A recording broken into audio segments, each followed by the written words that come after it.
Hello, everyone. Welcome back to part two of our discussion. We're going to kind of change our focus from what is done by outsiders, auditors, like we did in the first section. And we talked about the FASB, the SEC, and those things that are external to the company.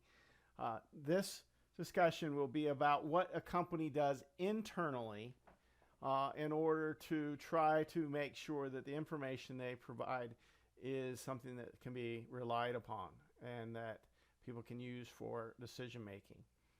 So, companies have an incentive to have their financial information trustworthy so that investors are comfortable investing and so forth and providing the money that the company needs to grow. So they do have an incentive.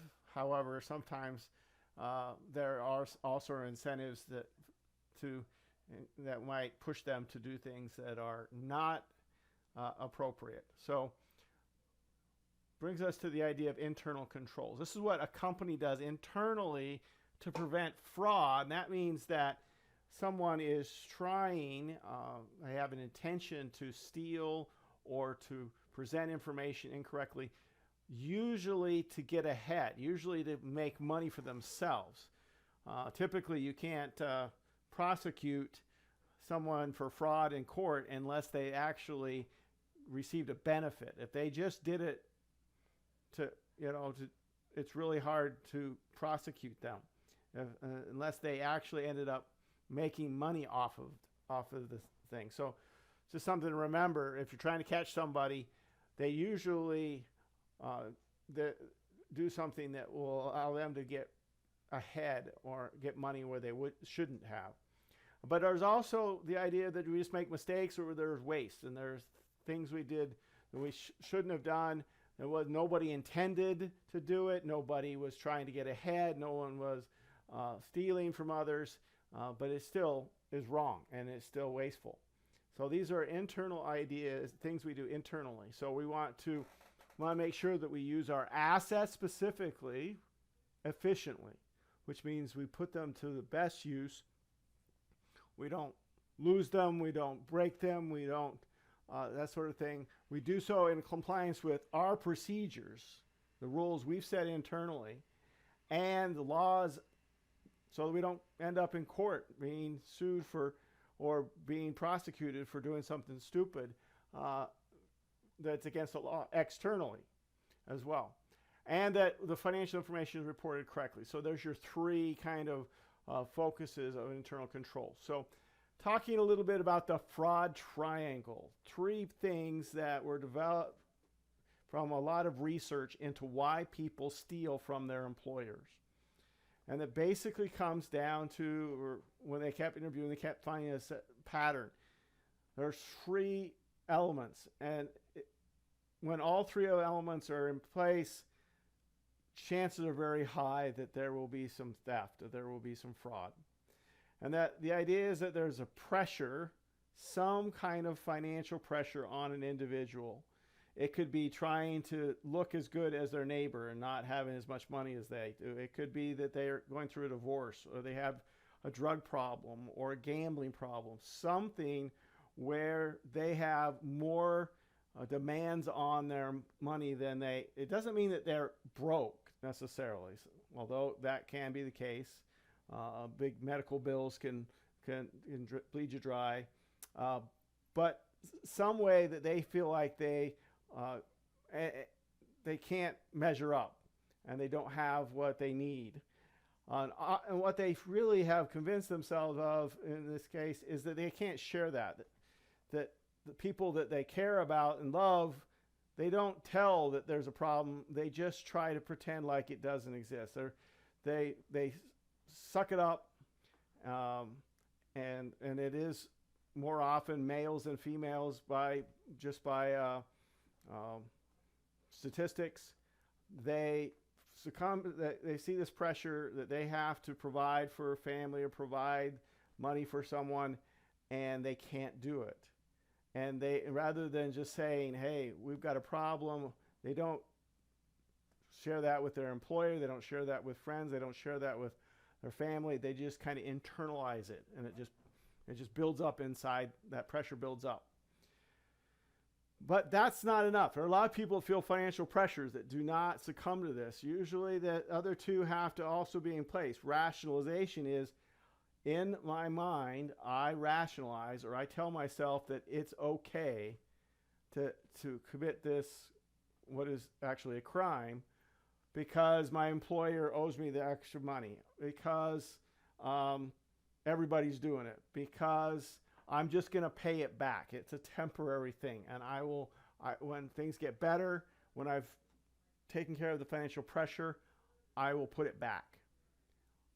So all of those rationalizations are some story that we tell ourselves to justify our actions. And then when the perceived opportunity, meaning we see and around us that we could do this, commit fraud, steal something, and get away with it, meaning no one is going to catch me, that's the perceived opportunity.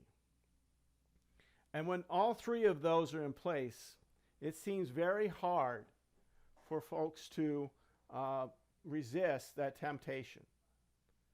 So again, this isn't talking about mistakes per se. This is about intentional fraud, where somebody's trying to get away with something. So the job of the accountant, the job of internal controls, is to take away the perceived opportunity. So if the person looks around and says, yeah, I have pressure, I've even rationalized that I can get that this is not wrong, but I don't see that I can do it without getting caught because of the checks and balances, the ideas, the things, the rules of the business. If I did this, someone would notice, and therefore I would get in trouble, and so I won't do it. It's kind of like keeping people honest.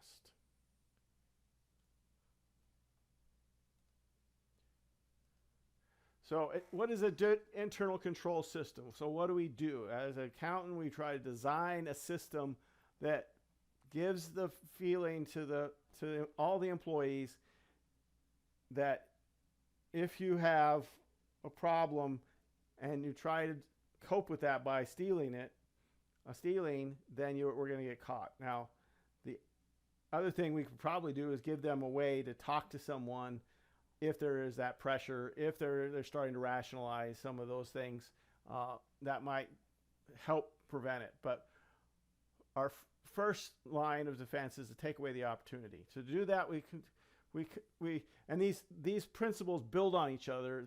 The image that accountants like to use is of a pyramid with control environment at the base of the pyramid and monitoring at the top of the pyramid.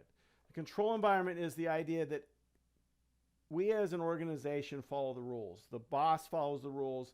The head honchos walk the walk as well as talk the talk. So they have a code of ethics, but they also follow it, or at least it appears to everybody in the firm that it's important that we keep our integrity.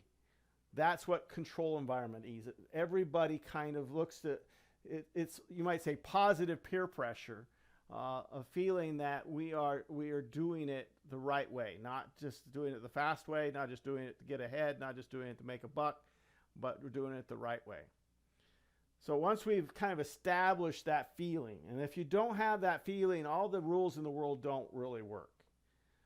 What you have to is that underlying feeling that we're going to obey those rules.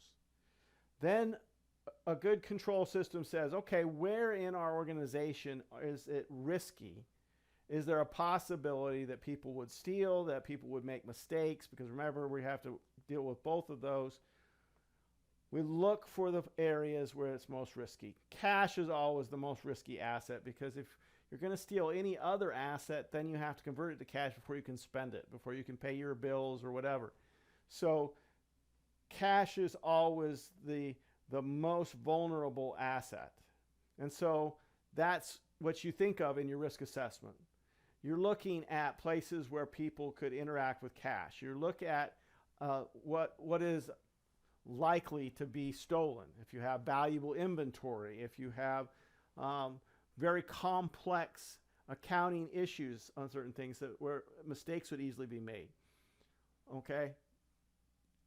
Those are all the idea of risk assessment. And just remember, no one steals liability. So we focus on risk on the assets. No one breaks into a business and steals the bills to pay them. They steal assets, not liability. So that kind of narrows things down a little bit for you. Then when you see the risks, you create control procedures. Okay, you respond to the risks that you identified. And you put in place procedures like independent review, meaning someone that didn't do the transaction reviews it. You put into place segregation of duties where you separate the person who controls the cash or has it in their hands and those who keep track of it on the computer. All right? Because if you have it in your hands, you can steal it. But if somebody else is keeping track of it in the computer, they're going to catch the fact that you stole it. And vice versa. Okay? So it's good to have that separated. And any asset you control, you actually operate, you should not have responsibility to keep track of it in the computer. Those are all control procedures. You've probably dealt with them at your job somewhere where you had to get authorization from someone. That's another form of control procedure where the manager had to sign off before you could do something, or before you could order something, or before you could buy this thing or that thing, or accept certain returns at the retail store. Those are all control procedures. A lot of these are now built into our software and our technology. The fancy, all kinds of internal control procedures in the new, cash registers that literally can weigh when people will put the stuff to, if you've ever done a self-checkout and you didn't put it in the bagging area, it told you that you need to put something in the bagging area. That is an internal control. They're trying to sense if somebody is not putting it in a bag. They're just taking it with them. Okay? Monitoring is a second layer. It's the idea that someone is checking to make sure the internal control procedures are done.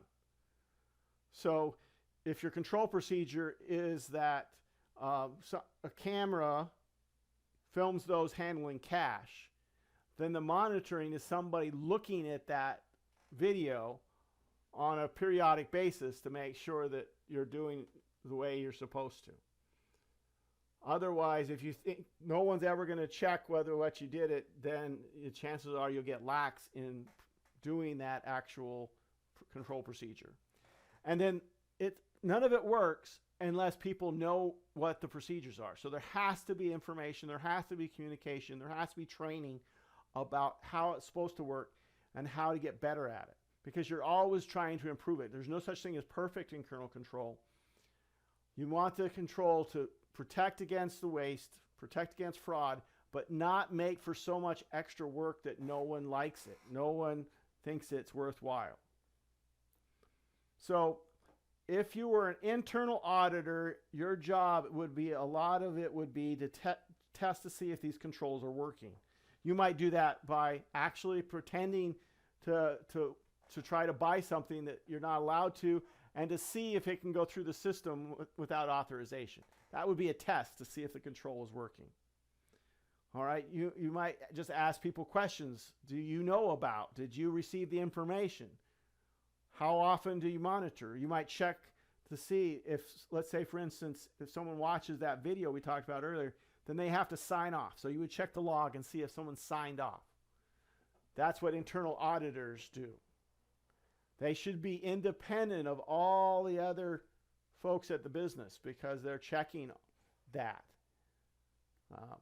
External auditors, the ones we talked about earlier, remember they have to do 2 audits, one of the financial system and one of the internal control system. They have to come in and look at what the internal auditors did and all of the procedures to see if they're being monitored and they're working, to see if they were designed properly, and if their people are actually doing what they say they're supposed to be doing. That's what it means to do an audit of the internal control system. Again, they're looking for evidence, just like a regular audit, that the controls would catch something. So they might run something through and see if it gets caught. That's kind of a test. Kind of like you've seen probably a movie or something where someone was hired to try to break into something to see if they could. An external auditor might try to pull a similar type of a test, except it wouldn't be breaking in. It would be trying to misrepresent something in the financial statements. So once we're done with our audit, the external auditor's done with the audit of the financial statements and the audit of the internal controls. They write up their opinion of the financial statements and internal control system. They say that that their audit, their work they've done, has given them a basis for the opinion, which means I've got enough evidence, and the company gave me everything I asked for. I was able to check as many records as I wanted to, and therefore I really think that the work I did gives me a reasonable assurance for my opinion. The new PCAOB rule about this audit report says that every company should have, or auditor should have, a critical audit matter, meaning there's something that happened, something that they worked on during the audit they saw was not that it was wrong, but that it was very complicated, and it was something that really required extra consideration. That needs to actually go in this report. It's still going to be one page, and it's really attached to the financial statements, but it will talk about that special item and how it was addressed. What did we do when we noticed how complicated this one area was? What did we do to make sure that it was right? It gets addressed to the board of directors, back to the company, right? The company has board of directors, makes decisions, okay? And the auditors give the report to them, dated based on the last bit work, the last checking that they did. It usually takes, in a publicly traded company, it's going to take 6 to 10 weeks from the end of the year to finish the audit. It takes a lot of work to check things. 6 to 8 weeks to basically say we've got to gather all that evidence to make sure the numbers we have reasonable assurance. Now, it's interesting, we use some terminology about the audit report, which is a little unique. Okay? Unqualified usually is a bad thing. But in audit reports, unqualified is a good thing. That means that there was nothing that we found that would make us worry about the financial statements. That's what it means by unqualified. We didn't find anything that made us worry about these financial statements, so that is also referred to as a clean audit opinion. That's a good thing. That's a positive thing in that the financial statements are fairly stated. There's only 2 situations where we might give and most of the time, if an auditor found a mistake along the audit, they would tell the company would fix it. That's not unusual. It's not like they're perfect, but if there was a mistake, and so nobody needs to know about that. If the auditor finds something and tells the company fixes it, by the time anybody outside the company sees the financial statements, they're fixed and they don't have any material misstatements. Okay, and that would be if it was a mistake that was big enough to matter. But in 2 cases, that might not be the case. The auditors would actually give an opinion that says, no, there's something wrong here. One of them is if they were not able to gather enough evidence. Some of the records were destroyed. People weren't available, whatever. That would be in the report and say, no, we couldn't gather enough evidence to give our opinion. Or there is a misstatement, a material misstatement, and management won't fix it. They insist on doing it this way. Then we would have to change our opinion to say that there was this material misstatement and that you can't really trust these financial statements. So as you can imagine, by this point, all of these things work based on the idea that the accountants involved, internal, external, CPAs, all of the people along this process are following the rules, or living by accounting ethics. So they know what the right course of action is because they've studied the AICPA Code of Conduct, the Institute of Management Accountants Code of Conduct, both of which were referred to in your textbook. So that's how you know. That's kind of what we refer to, Aristotle referred to as wisdom. Okay? But then we trust that they have the courage to do what's right even when there's pressure otherwise. And that's different than knowing what's right. Knowing what's right is good, but being able to stand up for what is right and be able to do it even when someone is trying to push you to do something wrong is better. That's courage. That was considered by Aristotle a higher virtue. All right, so maybe if you're going to be able to do that in real life, maybe in your mind you need to practice. You need to visualize making that right decision and standing up for. And so you might actually go through the process in your head of what you might do if questions came up. All right. A couple of things that are hard to do but are really good to improve our ethics is evaluate both the decision before, think it through, don't get rushed. Consider all of the consequences on both sides. And maybe there's more than one side. Maybe there's 5 or 6 options. Sometimes if you're rushed, you'll only consider a couple options, but there may be other options that may actually be better than what was presented at first.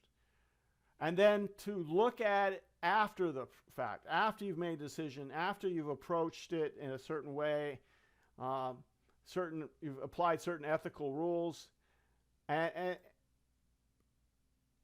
you go back, you kind of look back and say, well, how did it turn out?